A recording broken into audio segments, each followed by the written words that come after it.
Hello guys! நம்ம இன்னைக்கு என்ன பார்க்க போறோம்னா, ஜாக் F5 மிஷினோட பார்ட்ஸ் தான் பார்க்க போறோம். வாங்க பார்க்கலாம்.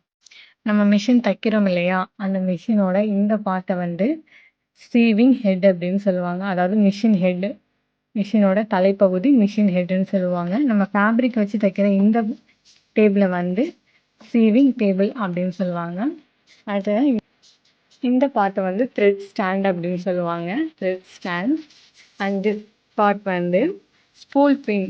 நம்ம நூல் வந்து கோக்குறோம் இல்லையா? நூலை வச்சு இங்கெல்லாம் நம்ம வந்து நூலை வச்சு நம்ம வந்து கோப்போம் நூலை. இதுக்கு பேர் spool pin. And this is power on button.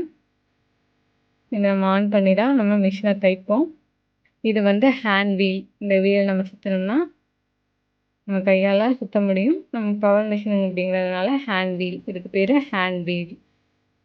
And this part வந்து ஸ்விட்ச் லெவல். ஸ்விட்ச் லென்த் லெவல். அதாவது நம்ம தைக்கிற லெவலை வந்து நம்ம வந்து ப்ளஸ் பண்ணிக்கிறதா ப்ளஸ் பண்ணிக்கலாம், மைனஸ் பண்ணுறதா மைனஸ் பண்ணிக்கலாம். இதுக்கு வந்து ஸ்பீட் லென்த் லெவல் அப்படின்ட்டு பேர். அண்ட் இந்த பார்ட் வந்து ப்ரெஷர் ஃபுட் லிஃப்டர். அதாவது நம்ம தையலை வந்து ரிவர்ஸ் ஸ்டிச் போடுறதுக்கு இது வந்து யூஸ் ஆகும். இது வந்து ஸ்டிச்சிங் ரெகுலேட்டர். இதை வந்து நம்ம ஸ்டிச்சிங் அளவை வந்து நம்ம அட்ஜஸ்ட் பண்ணிக்கலாம். அதாவது இந்த வீலை வந்து இப்படி சுற்றி நம்ம அட்ஜஸ்ட் பண்ணிக்கலாம். அதுக்காக தான் இந்த பார்ட். அடுத்தது நம்ம பார்க்க போகிறது இந்த இந்த பார்ட்டு தான் நம்ம பார்க்க போகிறோம். இந்த பார்ட்டோட பேர் வந்து டேக்கப் லிவர். அதாவது நூலை வந்து மேலேயும் கீழேயும் இழுத்து நமக்கு ஸ்டிச்சிங் தரத்துக்கு உதவுது. அதனால் இது வந்து டேக்கப் லிவர் அப்படின்னு சொல்லுவோம். அடுத்தது இந்த பார்ட்டு. இந்த வளைஞ்சி வருது இல்லையா? இந்த பார்ட்டை வந்து த்ரெட் கைடு அப்படின்னு நம்ம சொல்லுவோம்.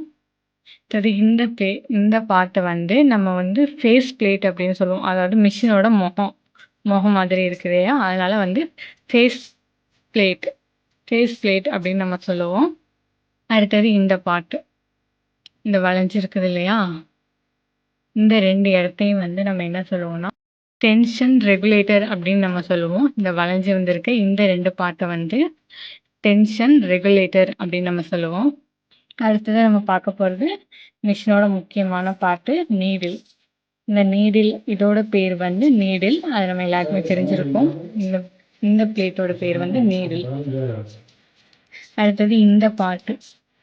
அதாவது துணியை வந்து அழுத்தி பிடிச்சிருக்கு இல்லையா? துணியை நம்ம ஃபேப்ரிக்கை வைக்கும்போது அதை அழுத்தி பிடிச்சிருக்கும். அதனால இந்த பார்ட்டுக்கு பேர் வந்து ப்ரெஷர் ஃபுட் அப்படின்னு நம்ம சொல்லுவோம். நெக்ஸ்ட் பார்ட் வந்து இது வந்து நம்ம சைட் பிளேட் அப்படின்னு நம்ம சொல்லுவோம். சைடில் இருக்க சைட் பிளேட் அப்படின்னு சொல்லலாம். நீடில் பிளேட் அப்படின்னு நம்ம சொல்லலாம். அடுத்தது நம்ம பார்க்க போகிற பார்ட் வந்து இந்த பார்ட். தெளிவாக காட்டுறேன்.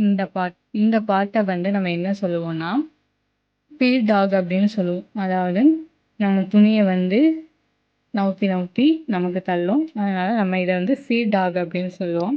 உங்களுக்கு நம்ம டெமோ காட்டுறேன். பொறுமையாக காட்ட பாருங்கள். துணியை இப்படி நகர்த்துதா? இதுக்கு பேர் ஃபீட் டாக். அடுத்தது நம்ம பார்க்க போகிறது மிஷினோட கீழ்ப்பகுதி உள்ள பார்ட்டை தான் நம்ம பார்க்க போகிறோம்.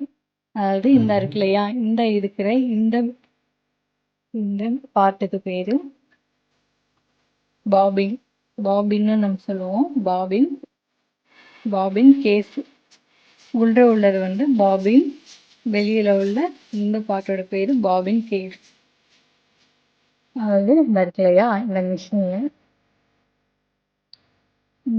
இந்த பார்ட்டோட பேர் பாபின். இந்த பாபினை வந்து உள்ள வச்சிருக்கு. இந்த பார்ட்டுக்கு பேர் பாபின் கேஸ். ஓகேங்க, இது மஸ்ட் நம்ம தெரிஞ்சுக்க வேண்டிய விஷயங்கள்.